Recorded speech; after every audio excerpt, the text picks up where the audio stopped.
invitar al hermano Miguel Ruiz. Miguel, te pido que por favor te acerques. Hoy es un día especial porque nuestro hermano Miguel Ruiz va a ser ordenado oficialmente al diaconado. Yo quiero invitar a todos los hermanos que hayan sido ordenados al diaconado en nuestra comunidad, aquí en Echesortu, estén ejerciendo en este momento o no. Les pido que por favor se acerquen y vamos a hacer un acto de imposición de manos y vamos a orar por él y lo encomendamos a la tarea que Dios le asignó. Vamos a pedirle a Miguel que se ponga de rodillas. Los invito a todo el equipo diaconal de Echesortu que extienda su mano hacia él. Y vamos a orar. ¿Sí? Muy bien. Querido Padre nuestro que estás en los cielos, queremos darte gracias en esta mañana por tu misericordia, por tu fidelidad, por tu bondad, por tu inmenso amor, por buscarnos y buscarnos hasta encontrarnos. Gracias, Padre. Queremos en esta mañana agradecerte por la vida de Miguel Ruiz. Queremos agradecerte por su corazón, por tu llamado a conocerte y tu llamado a servirte. Señor, vos trabajaste en su vida y hoy Miguel es una persona que está tomando nuevas y grandes decisiones y compromisos. Señor, para nosotros es una alegría este momento porque a Miguel se le encomienda una tarea que él ya viene realizando. Pero en este momento queremos pedirte que pongas tu mano sobre él de una manera especial y que le des esa capacidad, ese don, ese anhelo por servirte con fidelidad. Poné tu mano sobre él. Señor, te pedimos que tu sabiduría, que la llenura de tu Espíritu Santo y que un testimonio intachable en su vida y en su corazón siempre lo acompañen. Gracias, Señor, por nuestro hermano. Gracias por lo que has hecho en su vida. Gracias por sus padres. Gracias por su familia. Gracias porque trabajaste en la familia, trabajaste en él. Gracias, Señor, por la vida de Andrea. Gracias por su esposa. Guíala, abrazala, fortalecela. Usala en este tiempo de manera especial. Señor, te pedimos, te suplicamos que tu mano de poder, tu mano que sostiene, tu mano que capacita, tu mano que guía, esté sobre la vida de nuestro amado hermano Miguel Ruiz. Para tu gloria y para tu honra te lo pedimos y lo encomendamos, Señor, a la tarea, a la potencia de tu gracia. Usalo con poder en cada lugar, en cada situación, para tu gloria y para tu honra. Gracias, Señor. Usa su vida como una antorcha que alumbra en este mundo de oscuridad y de pecado. En el nombre de Cristo Jesús, nuestro único y suficiente Salvador. Amén. Amén. Amén.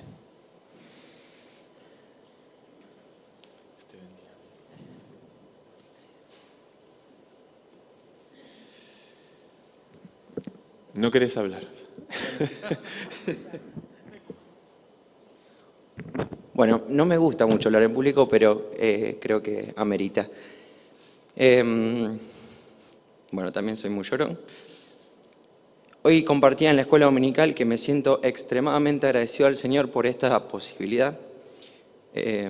No soy digno, entiendo que no doy la talla, entiendo que no tiene que ver con Migue, que es Dios en Migue, que es Jesús, que me usa como un puente para hacer lo que Él quiere. Así que me brindo a ustedes, estoy para lo que haga falta, como todos mis hermanos. Entiendo que eso es el diaconado, es servicio, es amor, y por eso acepto este trabajo, por eso eso es lo que le pido a Dios, que me siga usando, que siga siendo Él a través de mí, porque cuando Miguel agarra el timón hace un desastre. Y bueno, estoy para lo que haga falta, cuando haga falta. Dios te use, Miguel, grandemente. Dios te bendiga. Gracias, gracias hermanos, gracias.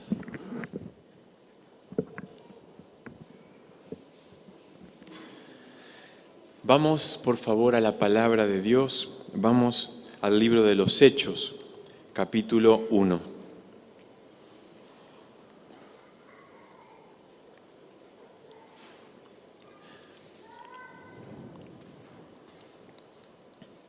Vamos a comenzar en el versículo 1.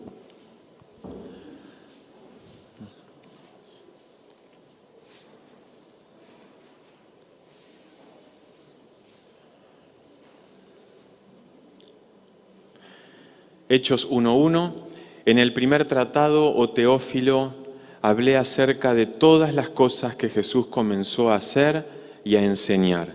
¿Cuál es el primer tratado que escribe el evangelista Lucas? El evangelio que lleva su nombre, ¿verdad? Muy bien, ese es el primer tratado. Este es el segundo tratado. Es una obra en 2 tomos. Evangelio de Lucas y Hechos de los Apóstoles. Hasta el día en que fue recibido arriba, después de haber dado mandamiento por el Espíritu Santo a los apóstoles que había escogido, a quienes también, después de haber padecido, se presentó vivo con muchas pruebas indubitables, apareciéndoseles durante 40 días y hablándoles acerca del reino de Dios. Y estando juntos, les mandó que no se fueran de Jerusalén, sino que esperasen la promesa del Padre, la cual les dijo: oísteis de mí. Porque Juan ciertamente bautizó con agua. ¿Qué Juan? Juan el Bautista, ¿no es cierto? Bautizó solo con agua, mas vosotros seréis bautizados con el Espíritu Santo dentro de no muchos días. Entonces, los que se habían reunido le preguntaron diciendo: Señor, ¿restaurarás el reino a Israel en este tiempo? Él les dijo: no os toca a vosotros saber los tiempos o las razones o las sazones que el Padre puso en su sola potestad, los tiempos, ¿no? Pero recibiréis poder cuando haya venido sobre vosotros el Espíritu Santo, y me seréis testigos en Jerusalén, en toda Judea, en Samaria y hasta lo último de la tierra. Cuando leemos este texto, vemos que Jesús mismo está revelando una palabra, una verdad, un proyecto. El proyecto de Jesús mismo revelado a sus discípulos. Les dice directamente en el versículo 6: entonces los que se habían reunido le preguntaron diciendo: ¿restaurarás el reino a Israel en este tiempo? ¿Por qué Jesús tiene que revelarse? Porque los discípulos no comprenden. Preguntar esto es realmente no estar comprendiendo lo que está sucediendo. Permítanme leerles en una paráfrasis lo que preguntan los discípulos.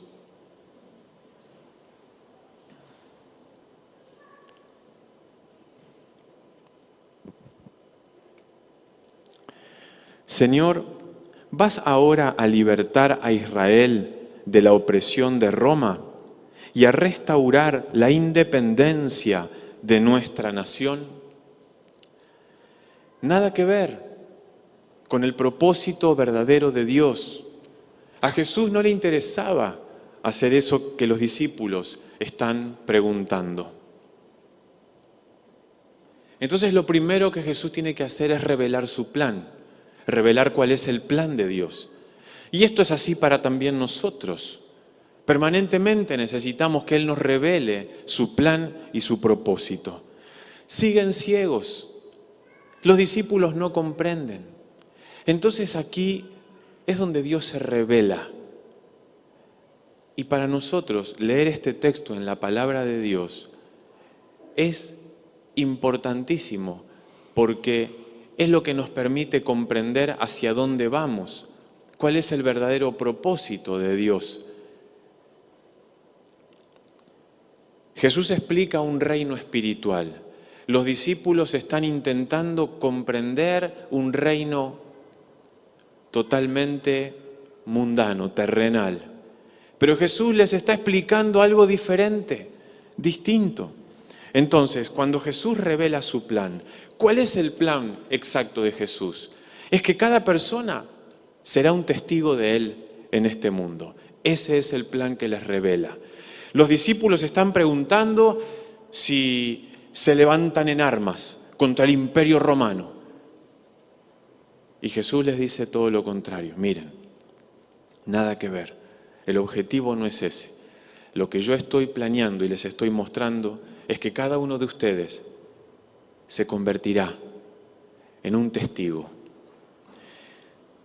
Es importante que Jesús hable de testigos, porque el testigo es aquella persona que percibió con sus sentidos algo de lo cual va a explicar, va a exponer.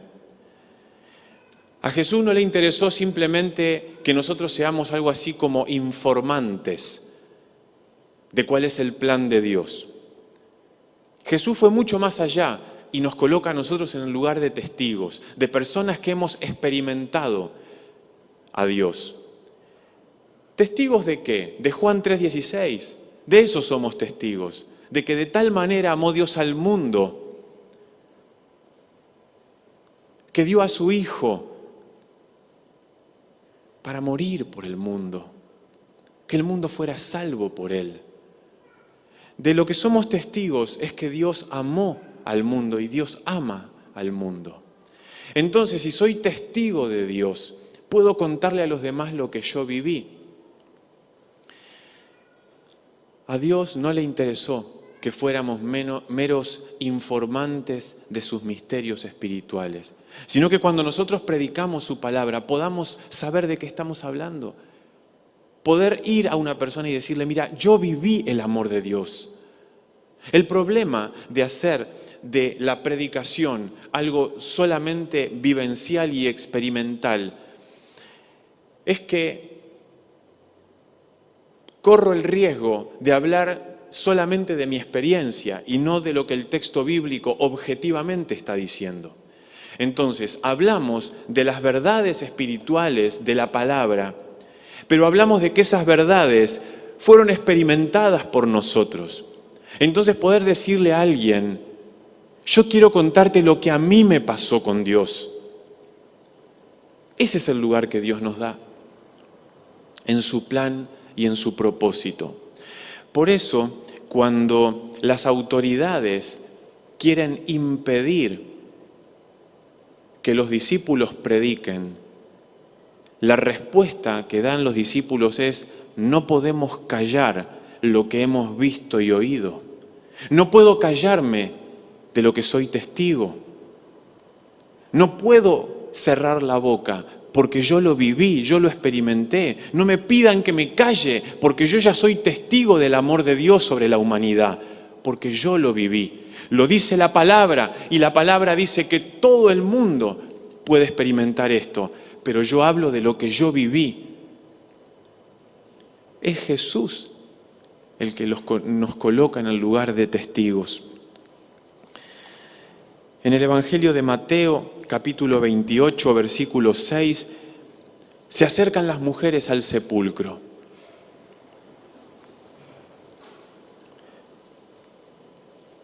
Y el ángel les dice: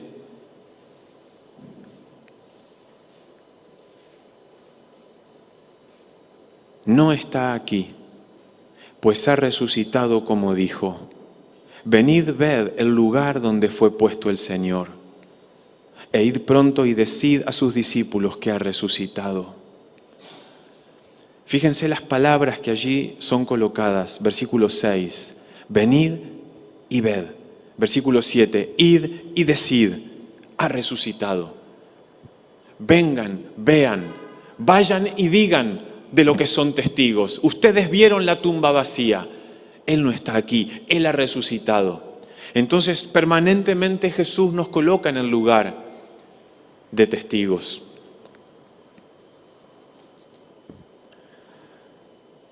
Dios decidió ser experimentado,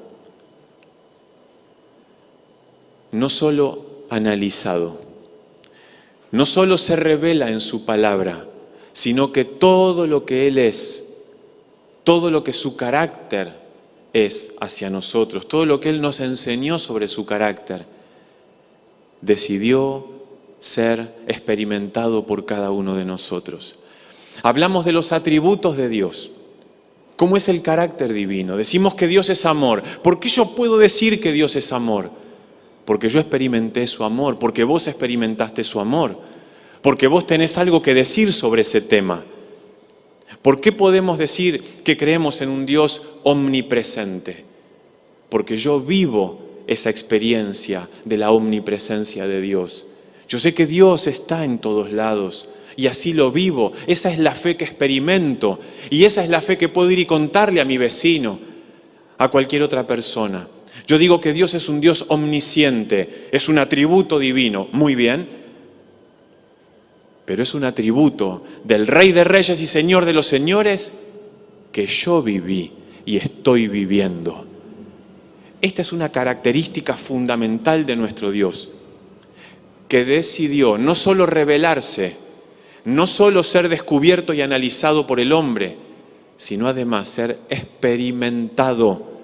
Esto es importantísimo, por eso es que nos da un lugar que se llama testigos. Somos sus testigos.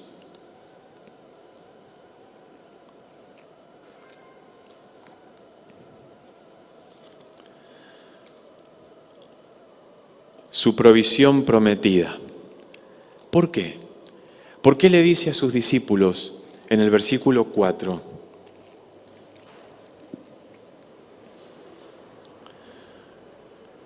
Estando juntos les mandó que no se fueran de Jerusalén, sino que esperasen la promesa del Padre. ¿Por qué tenían que quedarse? La espera en Dios. ¿Qué tema este de esperar en Dios? ¿Cómo me cuesta esperar en Dios? Cuando espero en Dios, hay una autosuficiencia que se rompe. Hay un reconocimiento de la autoridad de Dios que tengo que reconocer. Hay un reconocimiento que lo que Él me está dando es don divino, no es una creación mía. No es optimismo, no es entusiasmo, es una acción divina que tengo que esperar. Es algo que Dios agrega a mi vida. No vine de fábrica con esto. Es un don de Dios, es un toque del Espíritu Santo sobre mí, donde nos habilita para una tarea especial. Entonces, había que esperar.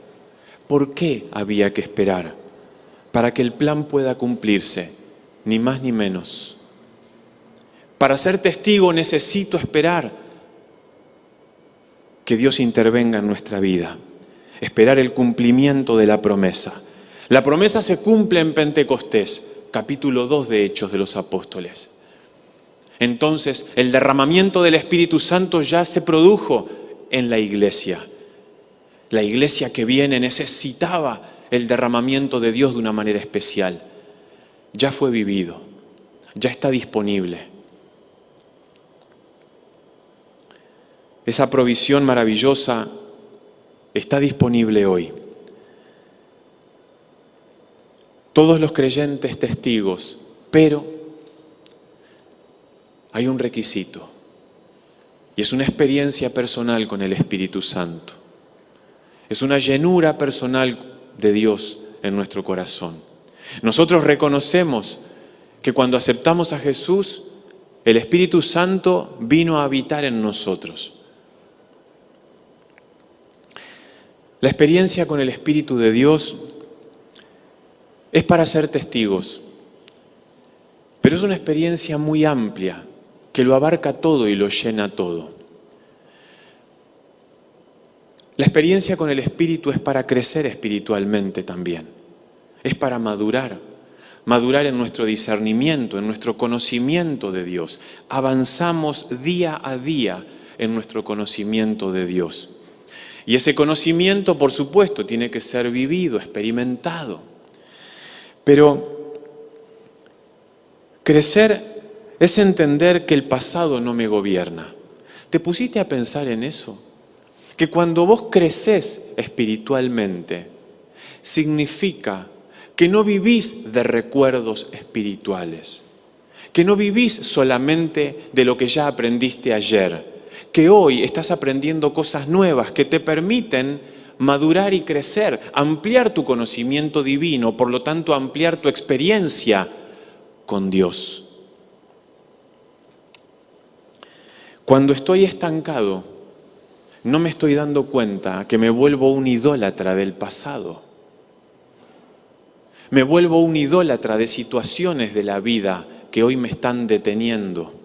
Por eso me estanco. No puedo crecer. ¿En qué me estanco? ¿Cuál es la situación que me está deteniendo en un lugar y no me permite avanzar? Tendrás que descubrirlo con el discernimiento espiritual.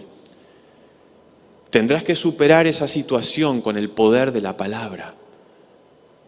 La palabra de Dios es como una espada que penetra en nuestra vida y corta y nos permite discernir lo imposible. Por eso podemos vivir en novedad de vida.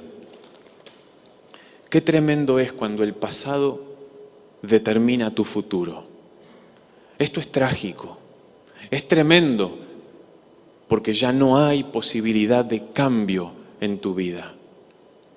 Los discípulos están ahí, estancados en una forma de pensar. Jesús les tiene paciencia y les responde de tal manera que simplemente les quita la ansiedad por un rato, porque el Espíritu Santo vendrá y les dará un discernimiento espiritual. Pero si Jesús les explica todo lo que viene por delante en la vida cristiana, los va a abrumar. Jesús muchas veces hizo silencio y les dijo: tengo más cosas que decirles, pero no se las voy a decir porque no las pueden sobrellevar en este momento. La revelación será progresiva, el crecimiento espiritual será paso a paso. Dios sabe tratar con nuestra vida. Por eso es tan importante cuando Dios nos permite atravesar una situación difícil hoy, ser obedientes, para que esa crisis, esa dificultad, esa lucha, esa batalla pueda tener todo el efecto para la cual fue enviada en este tiempo a tu vida. Efesios 5:18. Recordaba que al estudiar este texto alguien me decía: sed llenos del Espíritu Santo, pero el texto sería algo así como: sean constantemente llenados por el Espíritu Santo. Entonces la llenura del Espíritu Santo no es algo que Dios hace una vez en nuestra vida, es una búsqueda constante, es todo el tiempo estar analizando nuestra vida para que todas nuestras acciones glorifiquen su nombre. Es una búsqueda, es un caminar constante, es una guía que quiero recibir. Hoy es un día especial y quiero que Dios guíe mis pasos. Si yo tengo esa actitud, si tengo esa búsqueda de frescura espiritual, Dios, que es galardonador de los que le buscan, que sabe premiar a los que lo buscan, me dará lo que estoy pidiendo. No puedo vivir de mis experiencias previas. Si vivo de las experiencias que ya tuve, mi vida se estancará. Tocaré un techo y ahí quedaré para siempre y me volveré una estatua. Aquí yace el que podría haber crecido espiritualmente.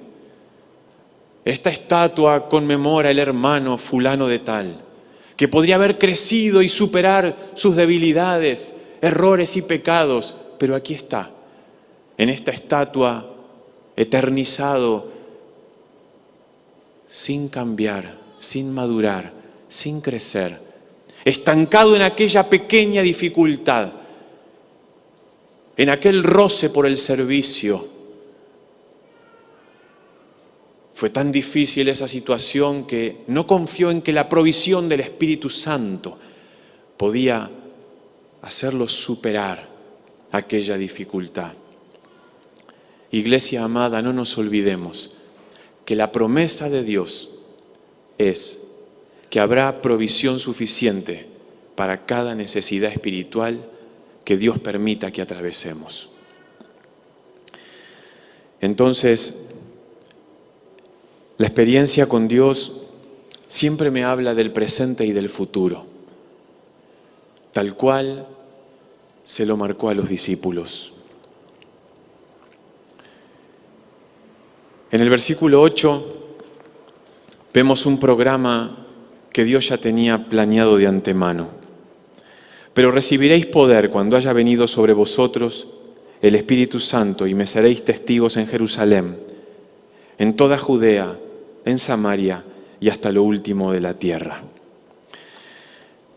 Dios tiene un proyecto planeado, diseñado en su corazón, que comienza en mi mesa todos los días, pero que se extiende hasta el último rincón de este mundo.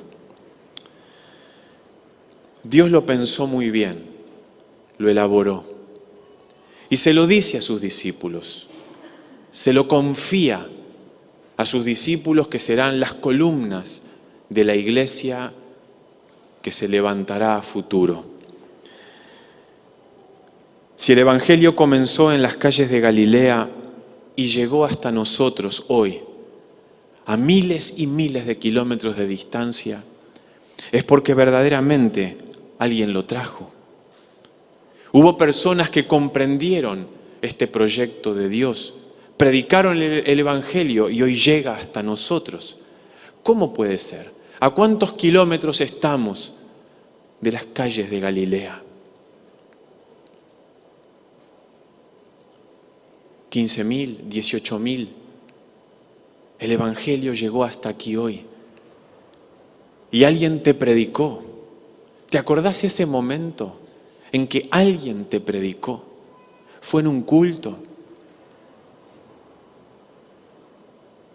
¿Fue en un diálogo individual con alguien? ¿Fue un proceso? Te trajeron tus papás durante años y fue un proceso en donde vos fuiste siendo trabajado por el Espíritu de Dios. Entendemos esto como un mandato, ¿no es cierto? A veces un poco frío. Está bien verlo como un mandato porque así la Biblia lo enseña. Dios nos manda a predicar su palabra.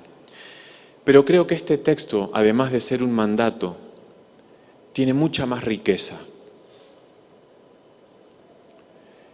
Y tiene muchas más cosas para enseñarnos. Pensémoslo un poco más abarcativamente, más abiertamente. Yo pienso que este texto, en donde Jesús mismo dice, y me seréis testigos en Jerusalén, me seréis testigos a futuro ustedes serán mis testigos. Se convertirán en personas que contarán a otros lo que vivieron conmigo, lo que yo hice con ustedes, lo que vivimos juntos ustedes y yo.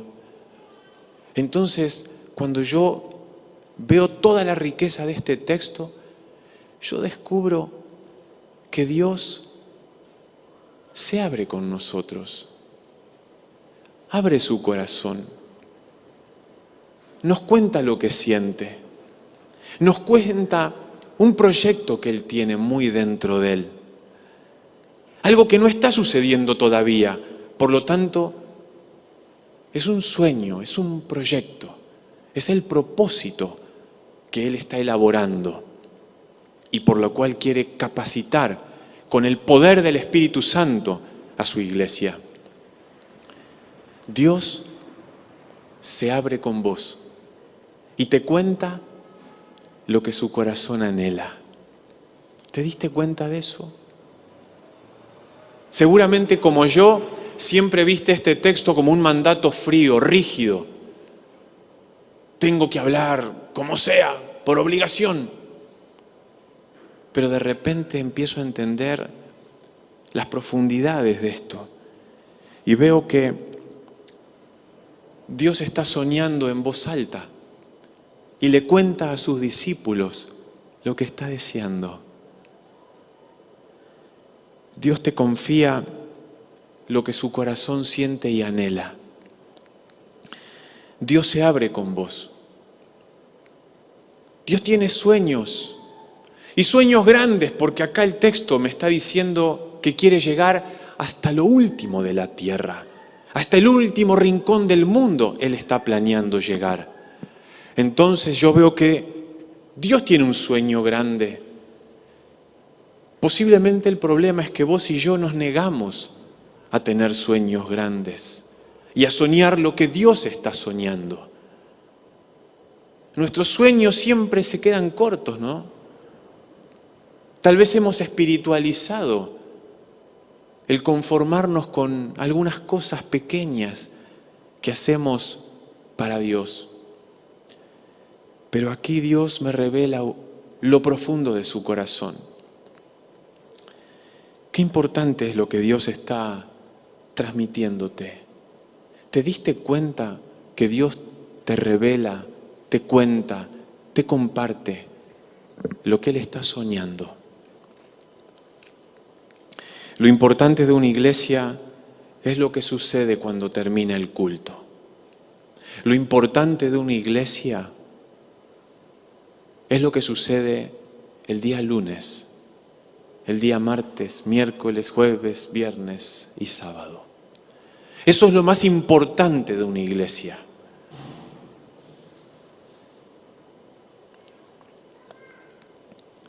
Si Dios te confió su sueño, quita los obstáculos que impiden el avance de ese sueño.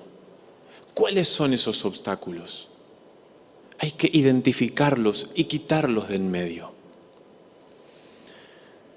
Si Dios te llamó a vos y a mí para llevar adelante su sueño de convertirte en un testigo y de que le cuentes al mundo entero lo que experimentaste con Él, entonces, si Él está planeando usar herramientas que no son perfectas, vos y yo tenemos que reconocer que fallaremos en algún momento. Y Dios ya lo sabe de antemano. Y nuestras debilidades, nuestras fragilidades, nuestros errores ya están presupuestados cuando Él te llamó como testigo. Porque no serás un testigo perfecto, un testigo infalible. Sos un testigo salvado por gracia y por misericordia y por bondad divina. Entonces, hay algo muy importante que vos tenés que asumir, y es que tenés que estar dispuesto a fallar, preparado para fallar. Tantos de nosotros se nos arma un conflicto tan grande cuando fallamos. ¿Por qué? ¿Acaso en algún momento te asumiste como perfecto? ¿Tu propio orgullo te llevó a creer que podías vivir en una actitud de impecabilidad?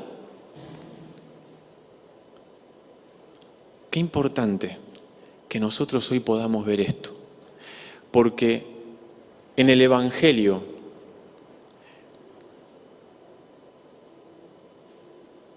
verdaderamente fracasar es rendirse, no es fallar. Fallar, fallamos todos. Y fallaremos muchas veces en nuestro servicio, en nuestras acciones, en nuestro amor por los otros, porque somos pecadores. Pero en la palabra de Dios, fracasar es rendirse. Fracasa el que se rinde. Fracasa el que cuelga los guantes. Fracasa el que se autoexcluye, como siempre decimos, no el que falla. El que falla está en un proceso de aprendizaje. El que falla y se equivoca todo el tiempo está madurando y creciendo y aprendiendo. Pero como no está posicionado en su propio ego, no se le arma un desastre en su vida cada vez que se equivoca. porque ya sabe que va a fallar. Está posicionado en un lugar desfalible. Pero cuando mi orgullo me hace olvidar mi falibilidad, mis errores, mis equivocaciones, mi falta de comunión verdadera y fresca con Dios, me hace olvidar que estoy aquí por pura gracia y misericordia de Dios, empiezo a olvidar esto. Y cada vez que fallo, tengo unas luchas internas impresionantes, descomunales. Cuanto más conflicto genere en tu propia vida descubrir un error que cometés, te voy a decir algo doloroso. Más orgulloso sos. Y qué bueno es esto, que lo descubras. Todos estamos descubriendo cosas que ni sabíamos que estaban dentro nuestro. Que nuestro servicio, nuestro trabajo, nuestra cercanía con Dios nos permite descubrir. Mirá, Hechos de los Apóstoles es una obra maestra. El único material escrito que tenemos entre los evangelios y las cartas apostólicas. Es el único libro que nos muestra cómo se creó la iglesia, el sufrimiento que llevó, el martirio de hombres y mujeres, el sufrimiento, las fuerzas que fue necesarias aplicar para que la iglesia se levante, aún los errores cometidos.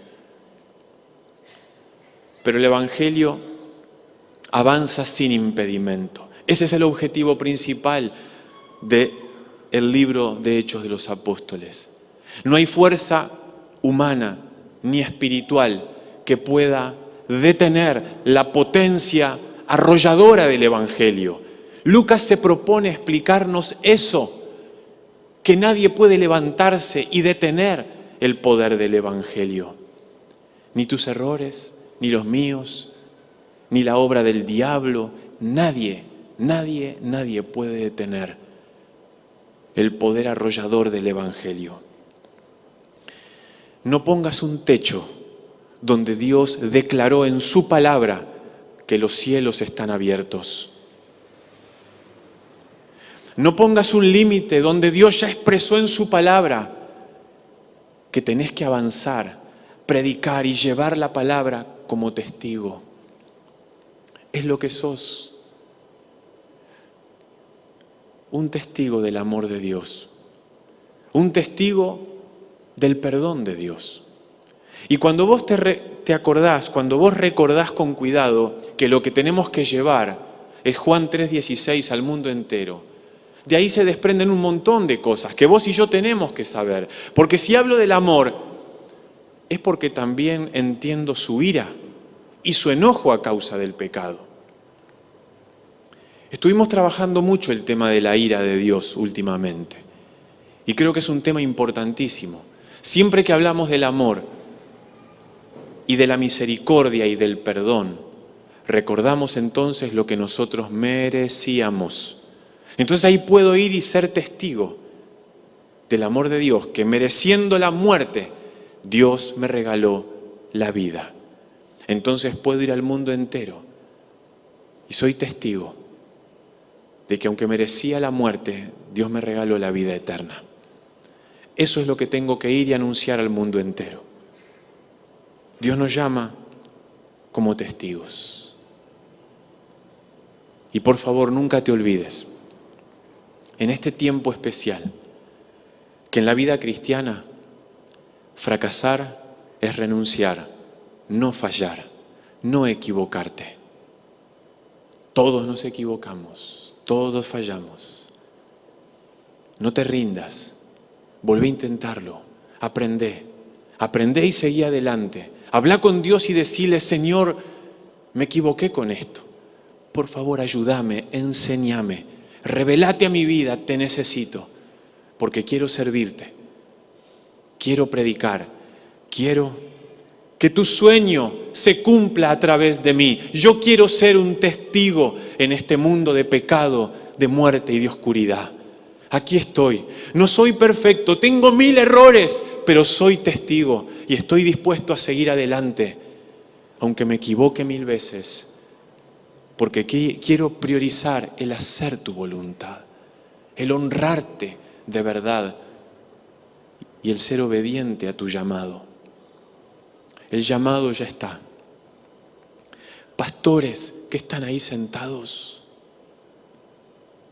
los miro y me pregunto cuántos habrá.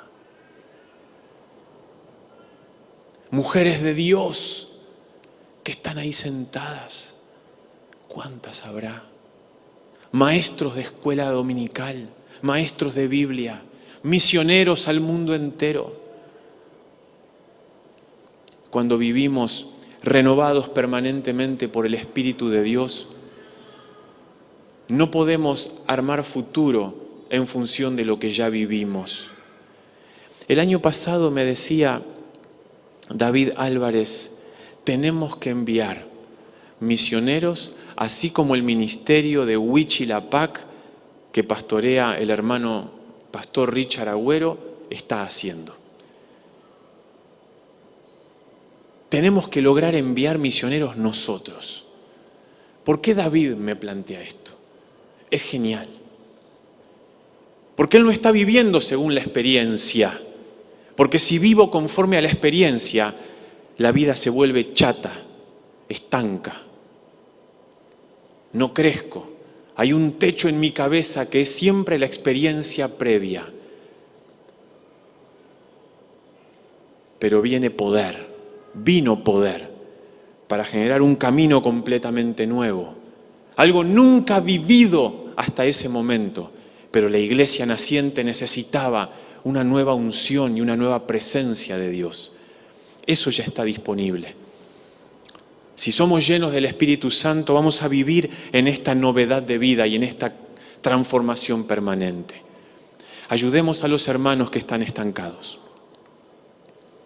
Llámalos, visítalos. Líderes de grupos pequeños, llámenlos. La semana pasada llamé a una persona que hace por lo menos 3 años que no pisaba el templo. La llamé, la invité, me dio sus horarios y lo contacté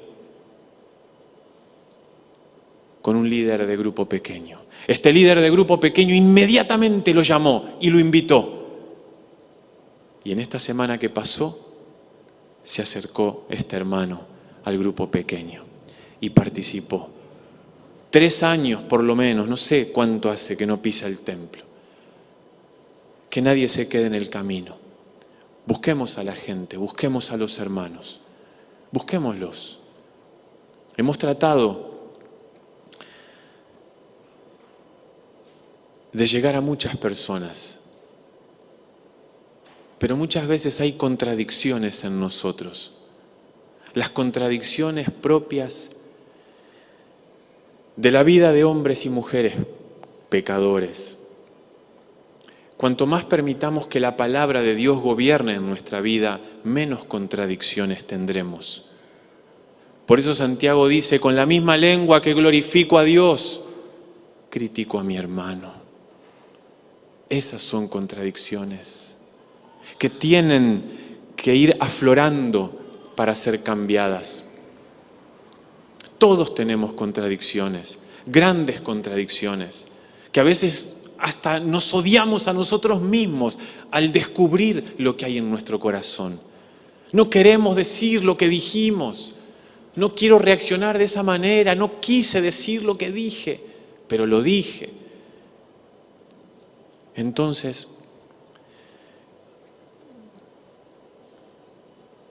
las contradicciones que habitan en nosotros, a la luz de la palabra, pueden ir siendo iluminadas y transformadas. Y el carácter va cambiando y somos transformados a la imagen de Jesús, el que comenzó en ustedes la buena obra. La continuará haciendo, pero hay una necesidad tremenda y es la necesidad de una experiencia de ser llenos todo el tiempo del Espíritu Santo. buscando y buscando en su palabra el poder de Dios.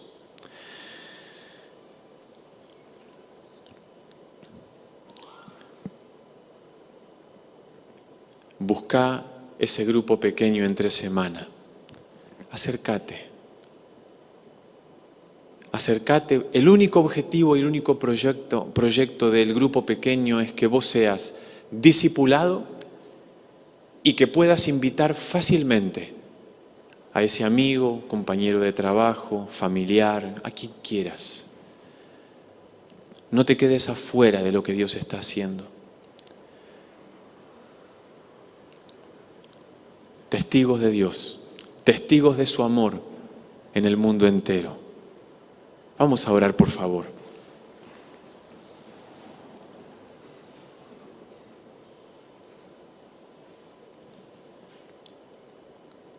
Querido Señor, gracias por tu palabra. Gracias porque nos llamaste a contarles a otros lo que nosotros vivimos con vos, lo que vos hiciste, lo que nosotros merecíamos, pero lo que vos en tu misericordia hiciste con nosotros. Gracias por llamarnos testigos. Gracias, Señor.